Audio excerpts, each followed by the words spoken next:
नमस्कार बच्चों, स्वागत है आप सभी के आपके अपने YouTube चैनल पे। ओके, तो चलिए बच्चों, अभी हमने पढ़ा था ना कि क्वथनांक का उन्नयन और मोलर मास में रिलेशन निकाला था फार्मूला। और ठीक है, उसी चीज पे ये आधारित प्रश्न है आपका, जो आपकी एनसीईआरटी बुक का सॉल्यूशन चैप्टर है ना, उसमें उदाहरण 2.7 है। ठीक है, उदाहरण 2.7 को ही हम लोग हल करने हैं। ठीक है, चलिए समझते हैं, बहुत आसान है। ठीक है, रिक्वेस्ट करूंगा, हम्बल रिक्वेस्ट है आपसे, यदि आप चैनल पे नए हैं तो प्लीज चैनल को सब्सक्राइब, लाइक और शेयर करिएगा। ठीक है, यदि आपको कुछ सीखने को मिल रहा है तभी सब्सक्राइब, लाइक और शेयर करना। शेयर उन बच्चों को करना जो अपने आपके फैमिली ग्रुप हो गए या आपके फ्रेंड्स ग्रुप में जो पढ़ने वाले हैं। ठीक है, तो चलिए हल करते हैं। उदाहरण 2.7, एक सॉसपेन, सॉसपेन माने समझ रहे हैं, पात्र। ठीक है, मतलब बर्तन में 18 ग्राम ग्लूकोज देखिए, ग्लूकोज का फार्मूला होता है, केमिकल फार्मूला C6H12O6। ठीक है, 18 ग्राम ग्लूकोज को 1 किलोग्राम जल में घोला गया। अब देखिए कितना आसान भाषा में इन्होंने समझाया है कि विलायक क्या है। विलायक जो है आपका जल है, सॉल्वेंट क्या है बच्चों, जल है। और सॉल्वेंट का वेट कितना है, 1 kg है, ये दे दिया है 1 kg में। ठीक है, इसमें विलेय को यानी सॉल्यूट को क्या कर रहे हैं, ये मिला रहे हैं, घोल रहे हैं। 18 ग्राम, उसका वेट ऑफ सॉल्यूट कितना है, W2 का जो मान है वो कितना है, 18 ग्राम है। ठीक है ना, C6H12O6 ग्लूकोज है। अब कह रहा है कि 1.013 बार दाब पर, ये क्या है, एटीएम, एटमॉस्फेरिक प्रेशर है जो 1 एटीएम के बराबर होता है। 1 एटीएम इज इक्वल टू 1.013 बार होता है। ठीक है, दाब पर यह जल किस ताप पर बॉयल करेगा, ये हमें बताना है।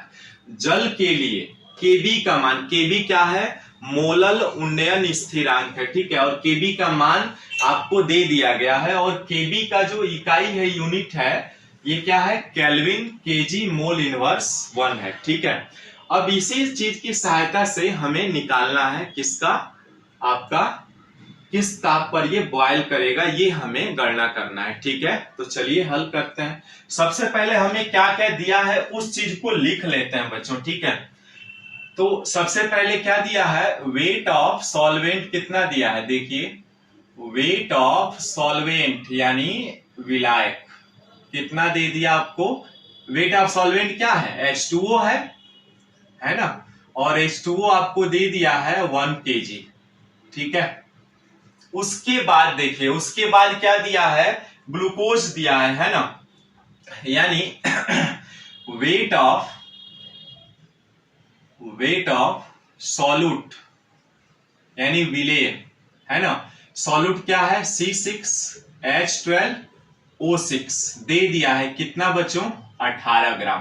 क्लियर है यहां तक, जो चीजें इन्होंने दिया है वही चीज हमने यहाँ पे लिखा है। एक तो दे दिया वेट ऑफ सॉल्यूट का, यानी विलेय का भार कितना दे दिया, 18 ग्राम दे दिया। ठीक है, और वेट ऑफ सॉल्वेंट कितना दे दिया, 1 kg दे दिया। ठीक है ना, अब यहाँ पे क्या करता हूं मैं, मोलर मास की जरूरत पड़ेगी, तो मोलर मास ऑफ किसका, ग्लूकोज, ग्लूकोज का फार्मूला कितना है, C6H12O6। ठीक है, अब इसका जैसे ही आप फार्मूला निकालेंगे क्या होगा, कार्बन 6 है और एक कार्बन का कितना होता है, 6 से 12 होता है ना कार्बन, तो 12 हो गया 6 कार्बन का, 6 गुणे 12, प्लस हाइड्रोजन 12 है और एक हाइड्रोजन का मॉलिक्यूलर जो एटॉमिक मास होता है 1 होता है, प्लस 6 ऑक्सीजन है और एक ऑक्सीजन का क्या होता है, 16 होता है। ठीक है, तो इन सबको हम गुणा भाग करके जोड़ लेना है। 12 पचास 60, 12 छक्के 72,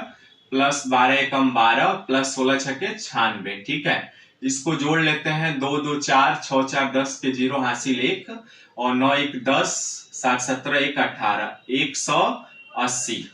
ठीक है, कितना आया बच्चों, 180। एक बार कैलकुलेट करके देख लीजिए, 180 है ना मॉलिक्यूलर वेट आपका, इतना आ गया। ठीक है, अब देखिए, जैसे ही आपने ये मॉलिक्यूलर वेट निकाल लिया, मोलर मास, तो अब हमें क्या है, मोलों की संख्या की जरूरत पड़ेगी। ठीक है, तो मोल्स ऑफ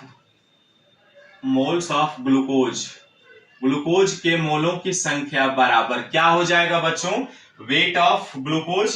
तो वेट ऑफ ग्लूकोज आ जाएगा, ठीक है, वेट ऑफ ग्लूकोज यानी सॉल्यूट का, ठीक है, बटे क्या होगा, वेट ऑफ सॉल्यूट के बाद मॉलिक्यूलर वेट ऑफ ग्लूकोज है ना, यानी मॉलिक्यूलर वेट, ठीक है बच्चों, मॉलिक्यूलर वेट ऑफ ग्लूकोज।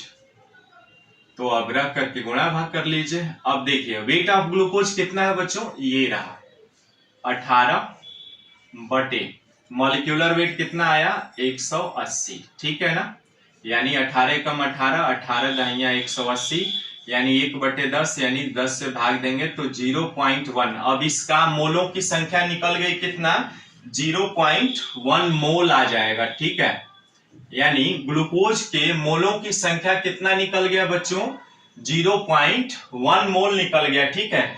अब इसके बाद आसानी से आप निकाल सकते हैं क्या, मोललता पूछा था हमसे है ना, तो मोललता N/W, ठीक है, मोललता बराबर कितना होता है N/W हो जाता है। अब यहाँ पर मोलों की संख्या कितना है, देखिए 0.1 मोल निकाला है और वेट कितना है सॉल्वेंट का 1 है, तो मोललता M बराबर है ना, यानी M बराबर N/W बराबर कितना, मोलों की संख्या कितना है 0.1, और विलायक का द्रव्यमान केजी में है ना, केजी में निकालते भी है, तो यहाँ पर केजी में जब निकालेंगे तो ये दिया हुआ है 1, यानी यहाँ पर आ जाएगा 0.1 मोललता, ठीक है, ये आ जाएगा M मोललता।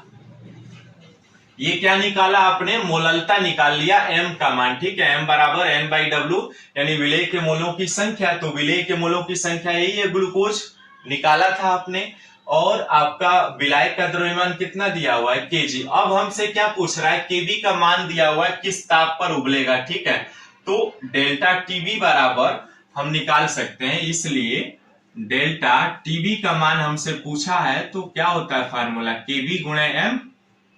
अब केबी का मान कितना है बच्चों, देखिए तो केबी का मान है 0.52 kilo kelvin kilo mole inverse 1, और m का मान आपने निकाला है 0.1, गुणा कराएंगे तो कितना आएगा बच्चों, ये आ जाएगा आपका 0.052, कितना आएगा 0.052 केल्विन, ठीक है, केल्विन में आएगा, क्योंकि हमें टेम्परेचर निकालना था और टेम्परेचर इसी का मान तो हमें निकालना, यानी जल का बॉइलिंग पॉइंट ऑफ वाटर हम जानते हैं कितना होता है बच्चों, 100 डिग्री सेल्सियस होता है ना। देखिए यहाँ पर पूछा है ये किस ताप पर उबलेगा, तो अभी तो हमने डेल्टा टीबी का मान निकाला है।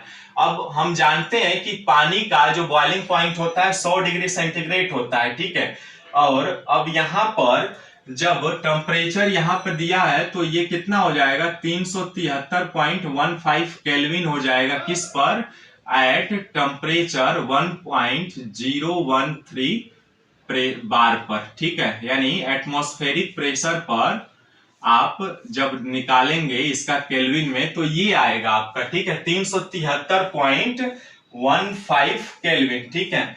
अब यहाँ पर जैसे ही आपने निकाला कि पानी का जो बॉइलिंग पॉइंट होता है 100 डिग्री सेंटीग्रेड पर उबलता है, और एटमॉस्फेरिक प्रेशर पर इसका जो टेम्परेचर आपका कितने पर बॉयल होगा 100 डिग्री सेंटीग्रेड पर, इसको केल्विन में बदलेंगे तो 373.15 केल्विन हो जाएगा, ठीक है। तो फाइनल प्रेशर क्या हो जाएगा, इसलिए फाइनल